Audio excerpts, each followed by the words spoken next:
Initially, when you first look at this is confusing. This doesn't make sense to you. Well, I'm going to say this. It makes sense once you understand it. It doesn't make sense at first. The first thing you're going to have to understand is stop looking at mass 2 and just look at mass 1.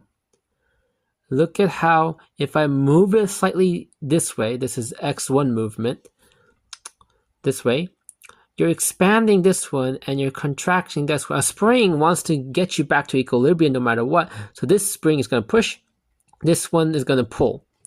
And this allows us to have a negative effect because it wants to go back to 0, 0 according to this coordinate plane. The other one over here is getting pushed when you push this way, and it's pulling this way. So which is why it gets a plus over here.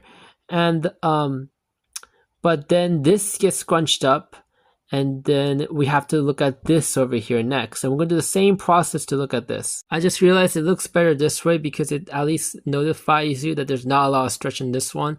So it's kind of like, actually I still don't like it. Maybe that's better. Nah, I still don't like that.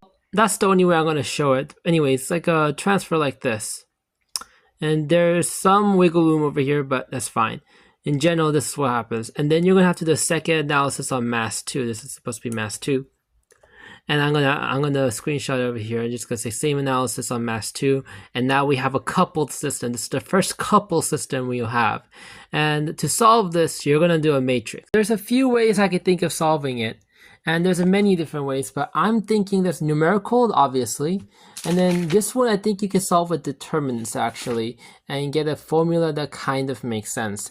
And then I believe the answer is still gonna be A cosine plus B cosine.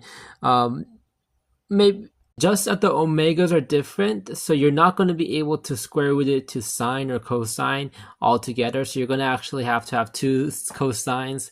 So that's how it works. I guess I'll show how to do that. That also means one thing. I'm going to have to do matrix again, which means overleaf, but the format here is different. You see the format over here when I use this, it looks different than overleaf, so that's going to be confusing if I don't do it carefully again. All right, so back to overleaf again, and I'm going to screenshot that. Yeah, it's going to be a pain. So we're going to do a matrix over here. It's going to be 0, M1, M2, 0, parentheses, brackets equal, like this bracket. And as you can see, I'm not using Times New Roman sometimes, which I'm not getting lazy. I just don't like it sometimes.